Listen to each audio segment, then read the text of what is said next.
ఒక చిన్న పట్టణంలో సంప్రదాయం మరియు కలలు కలిసే చోట ఉగాది నెమ్మదిగా కొత్త ఆశలతో వచ్చింది. గాలి మామిడి ఆకుల వాసనతో నిండిపోయింది.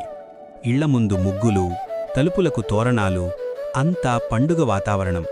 అది కేవలం కొత్త సంవత్సరం కాదు, కొత్త ఆలోచనల మొదలు. ఆ పండుగ ఏర్పాట్లలో ఆరవ్ కూడా ఉన్నాడు. అతనొక చిన్న బిజినెస్ నడిపే యువ వ్యాపారవేత్త.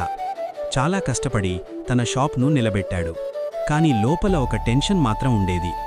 ఎంత కష్టపడినా బయట ప్రపంచం చాలా ఫాస్ట్గా ముందుకు వెళుతోందని అనిపించేది. ఉగాది ఉదయం అందరితో కలిసి ఉగాది పచ్చడి తిన్నాడు.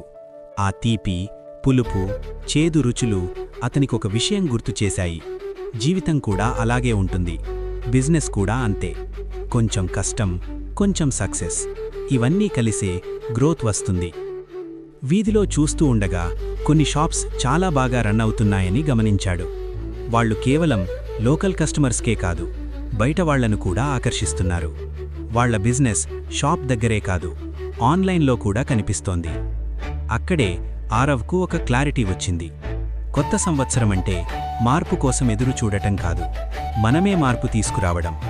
విత్తనం నాటితేనే మొక్క పెరుగుతుంది. అలాగే బిజినెస్ కూడా సరైన దారిలో పెట్టాలి. అతను కొత్తగా ఆలోచించడం మొదలుపెట్టాడు. డిజిటల్ ప్రెజెన్స్ అనేది ఆప్షన్ కాదు, అవసరమని అర్థమైంది. అదొక బ్రిడ్జ్లా ఉంటుంది, మన బిజినెస్ను ఎక్కువ మంది దగ్గరికి తీసుకెళ్తుంది. సరైన గైడెన్స్ ఉంటే చిన్న షాప్ కూడా పెద్ద బ్రాండ్ అవుతుందని అతనికి నమ్మకం వచ్చింది. సాయంత్రం ఉగాది వెలుగుల్లో పట్టణం అందంగా మెరిసింది. ఆరవ్ తన షాప్ ముందు నిలబడి ఈసారి భయం లేకుండా ఒక నమ్మకంతో చూస్తున్నాడు. ఈ ఉగాది అతనికి కేవలం కొత్త సంవత్సరం కాదు, కొత్త దిశ ఇచ్చింది. అలా ఒక చిన్న నిర్ణయం పెద్ద మార్పుకు మొదలైంది. ఎందుకంటే ప్రతి సక్సెస్ఫుల్ బిజినెస్ కూడా ఒక చిన్న స్టెప్తోనే మొదలవుతుంది.